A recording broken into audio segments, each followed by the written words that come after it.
Halo teman-teman, kembali lagi di Naruop Channel. Kali ini admin akan membahas informasi atau spoiler untuk manga Boruto chapter 58. Informasi ini didapat dari majalah WSJ edisi untuk minggu ini mengenai Boruto chapter 58. Boruto chapter 58 sendiri akan dirilis pada tanggal 20 Mei tahun 2021. Majalah WSJ ini tentu menggunakan bahasa Jepang, dan kata-kata dari bahasa Jepang itu sudah ditranslate ke dalam bahasa Inggris, sehingga mudah untuk diterjemahkan ke dalam bahasa Indonesia. Terlihat bahwa poster majalah ini berwarna hitam putih, dan jika kita lihat, ini diambil menggunakan kamera handphone. Langsung saja kita bahas kata-kata yang terdapat di dalam majalah WSJ edisi minggu ini.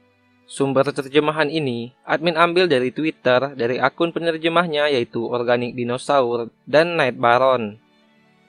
Kita mulai dari teks yang berada di kiri atas. Jika diterjemahkan, teks tersebut berbunyi, "Orang yang mengetahui segalanya di dunia ini, Eida." Jelas dari teks bagian kiri atas ini menceritakan tentang Eida, seseorang yang mengetahui segalanya di dunia. Sebenarnya, jika kita sudah membaca chapter sebelumnya, Eida hanya mengetahui kejadian di masa sekarang dan di masa lalu. Eida hanya mengetahui kejadian di masa lalu sejak ia dilahirkan. Maka dari itu, kejadian di masa lalu saat ia belum lahir, jelas Eida tidak mengetahui kejadian masa lalu tersebut. Tetapi masalahnya, kita tidak tahu berapa umur Eida ini. Jika Eida seumuran dengan Code, maka Eida jelas tidak mengetahui kejadian di masa lalu seperti perang-perang yang pernah terjadi di dunia shinobi. Akan tetapi melihat statement dari teks bagian kiri ini dan juga perkataan Code, ada dua kemungkinan yang bisa kita analisa.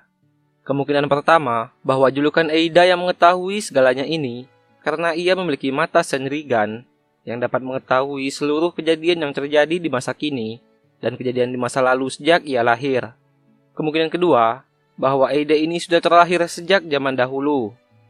Karena itulah dia dijuluki sebagai orang yang tahu segalanya di dunia.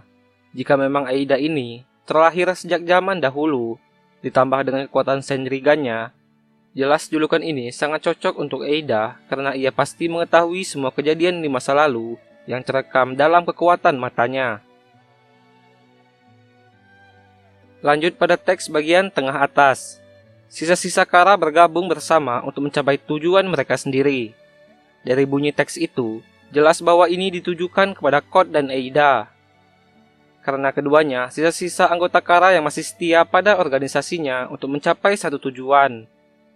Tentu sisa anggota kara seperti Amado dan Kashinkoji tidak termasuk, karena mereka berdua sudah membelot dari organisasi kara.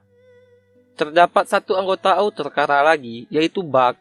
Tapi kemungkinan, Bug tidak akan bergabung dengan Code dan Eida. Yang jelas, Code dan Eida mulai sekarang akan mulai bergerak untuk mencapai tujuan mereka. Kita lanjut pada teks bagian kanan atas. Orang yang memiliki karma putih dan bagian inner kara, Code. Teks ini jelas ditujukan untuk Code, seseorang yang memiliki karma putih peninggalan Jigen atau Isshiki Otsutsuki. Selanjutnya teks tengah bagian bawah. Tag tim terkuat mendekati Boruto dan Kawaki saat mereka memulai pelatihan. Pada chapter kali ini, kemungkinan Boruto dan Kawaki sedang memulai latihan mereka untuk menjadi lebih kuat, karena mereka berdua sebelumnya sudah berbincang pada Boruto chapter 56, di mana Kawaki memiliki ide agar Boruto menjadikan Code sebagai vasalnya.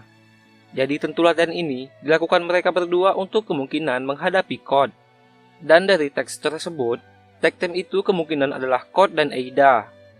Code dan Eida kemungkinan berencana untuk bertemu dan mendatangi Boruto. Sepertinya, Code dan Eida akan mencari lokasi Boruto berada. Lalu teks yang berada di kanan bawah. Rencana Code adalah untuk mengorbankan Boruto menjadi makanan Jubi untuk menumbuhkan pohon dewa. Dia berkonspirasi dengan Eida dan mereka mulai bekerja untuk menghidupkan kembali Otsutsuki. Nah, pada chapter kali ini, kemungkinan akan terkuak bahwa Code dan Eida ingin menumbuhkan pohon dewa. Mereka akan menjadikan Boruto sebagai tumbalnya untuk dimakan oleh Jubi kepunyaan Jigen yang sebelumnya selalu dijaga oleh Code. Jelas maksud dari menghidupkan kembali Otsutsuki tersebut adalah Code yang akan menjadi seorang Otsutsuki yang baru. Kemungkinan, dengan menumbuhkan pohon dewa, Code kemudian akan memakan buahnya untuk menjadi Otsutsuki yang baru sebagai penerus dari Isshiki Otsutsuki. Terakhir pada catatan penerjemah, frasa di akhir menghidupkan kembali Otsutsuki. Sudah admin jelaskan barusan bahwa Code ingin menjadi Otsutsuki yang baru itu sendiri sehingga dapat hidup melahap alam semesta seperti yang dilakukan oleh Momoshiki dahulu. Teks ini juga merujuk kembali ke chapter 55, di mana Isshiki memberitahu Code bahwa dia harus mewarisi kehendak Otsutsuki dan melaksanakan rencananya. Pada dasarnya menjadi seorang Otsutsuki yang baru. Nah, itulah beberapa bocoran mengenai manga Boruto chapter 58. Terima kasih kepada para penerjemah, yaitu Organic Dinosaur dan Night Baron. Sampai jumpa di video selanjutnya.